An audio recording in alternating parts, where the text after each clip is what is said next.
The Dinosaurs Packed Lunch, written by Jacqueline Wilson and illustrated by Nick Sherratt. Diana woke up early. She didn't feel like getting washed. She didn't feel like getting dressed. She didn't feel like going to school. Boring, said Diana. Diana did not like breakfast. Not cornflakes and milk. Boring, said Diana. She made herself a jam sandwich. Yummy, said Diana, rubbing her tummy. She fed the teddy on her nightie too. Diana wanted a drink, but the lemonade was right at the top of the cupboard with Dad's beer. Diana couldn't reach. Then she saw Dad's window cleaning ladder. Diana nearly reached the lemonade, but the ladder slipped. Dad woke up early too. Diana hated it when Dad got cross. She didn't have a mum or any brothers or sisters. Diana just had her dad. How am I going to clean the windows now? Said Dad. And take that thumb out of your mouth, baby. Diana always sucked her thumb when she was sad. Her special sucking thumb was starting to get a bit pointed. Diana was still sucking her thumb when she went to school. The boys teased her. Diana got cross. There was a fight. Then Mrs. Smith got cross and Diana was sent indoors. Diana had a little wash. Diana's best friend Judy ended up having a little wash too. Miss Smith got very cross and said Diana wouldn't go on the school trip to the museum if she wasn't careful. A museum? Diana muttered. Boring. Diana's best friend Judy was still very damp. She didn't feel like sitting next to Diana on the minibus. She sat next to Danielle and they kept giggling together. Diana had to sit next to Miss Smith. When they got to the museum, Judy went off arm in arm with Danielle. I don't care, said Diana, sucking her thumb. Diana cheered up when they went into the special dinosaur exhibition. Dinosaurs were huge monsters who lived millions of years ago. Diana liked the look of the dinosaurs. Some of the dinosaurs were very fierce and vicious. Judy and Danielle squealed. Diana didn't mind a bit. The dinosaurs had huge long names to match their size. Diana wasn't very good at reading, but she found she had no problem spelling out Brontosaurus and Tyrannosaurus and Triceratops. She particularly liked the iguanodon. It had a funny pointed thumb spike. Perhaps the iguanodon sucked its thumb too. Mrs. Smith got cross because Diana kept lagging behind. Hurry up, Diana, it's lunchtime, said Miss Smith. Everyone had a packed lunch except Diana. Dad always forgot things like packed lunches. Sometimes Judy shared her packed lunch with Diana, but not today. Oh, my mum gave me prawn sandwiches and a bunch of grapes and a Kit Kat and a can of Coke. Want half of my Kit Kat, Danielle? Said Judy.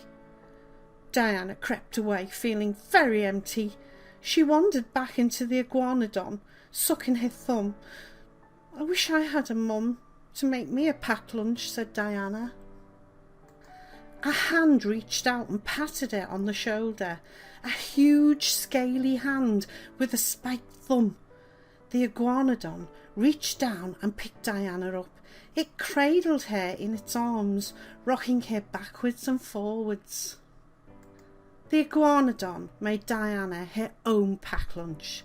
She ate a leaf sandwich, a bunch of daisies, a twig, a snack bar, and a bottle of dinosaur juice. The dinosaur juice was very bright green. It tasted strange too, but Diana drank a few drops. The iguanodon wiped Diana's mouth in a motherly way. "Diana, where are you?" Miss Smith was coming. Diana jumped down and the iguanodon shot back into place with a rattle and a clunk. Miss Smith didn't see. She was cross with Diana. Diana was too dazed to care. All the other children were in the gift shop buying books and stickers and little rubber dinosaurs. Diana didn't have any money, but she didn't mind. She didn't want a book or a sticker or a little rubber dinosaur. She had just had a dinosaur-packed lunch. Diana was very quiet on the bus going back. "You're not going to be sick, are you, Diana?" Miss Smith asked anxiously. Diana wasn't sure. She felt very strange. She sucked her thumb, but it tasted strange too. She went to bed straight after supper. Perhaps she should have a bath. Her skin felt strange now, hard and dry and itchy. Diana sucked her strange thumb and went to sleep. She dreamt very strange dreams. When Diana woke, something even stranger had happened. She sat up and her head bumped against the ceiling. Her bed was so tiny she had to cram her knees right up under her chin. Her bedroom had shrunk in the night. No, even stranger, Diana had grown. She had grown and grown and grown. She had grown a long back and long legs and a long tail. Diana gasped and sucked her thumb. At least she still had a thumb. She wondered what to do. She decided she'd better tell Dad. She had to bend double to get out of her bedroom door and edge along the hall, her head neatly sweeping up the cobwebs. Diana and her dad didn't bother about dusting. And then she had to bend right down again to get into her dad's bedroom. "Dad, Dad, wake up, Dad," said Diana. "What's the matter?" Dad mumbled. "Stop yelling at me, Diana." Dad peered out from under the bed covers. He saw Diana. Dad was the only one who did the yelling this time. "Ah! A monster! A monster! Run, Diana! There's a monster in my bedroom!" Dad yelled. "Hey, Dad, it's me, Diana. I'm the monster," said Diana. "Well, I think I've turned into a dinosaur. Actually, it feels a bit scary. Give me a cuddle, Dad." It was a bit scary for Dad too, but he could see the huge dinosaur in his bedroom was wearing Diana's nightie and talking with Diana's voice. It was his daughter Diana, all right, so he gave her a cuddle as best he could. Then Diana gave Dad a cuddle, which was much easier. It was fun being able to pick Dad up with her new arms. She'd have to remember to cut her claws though. Her new skin didn't need a wash, but her arms ached when she cleaned all her new teeth with Dad's big clothes brush. Diana was terribly greedy at breakfast. She ate a whole loaf of bread in one gollop and finished a jar of jam off with one lick. "Well, I'm a growing girl," said Diana, giggling.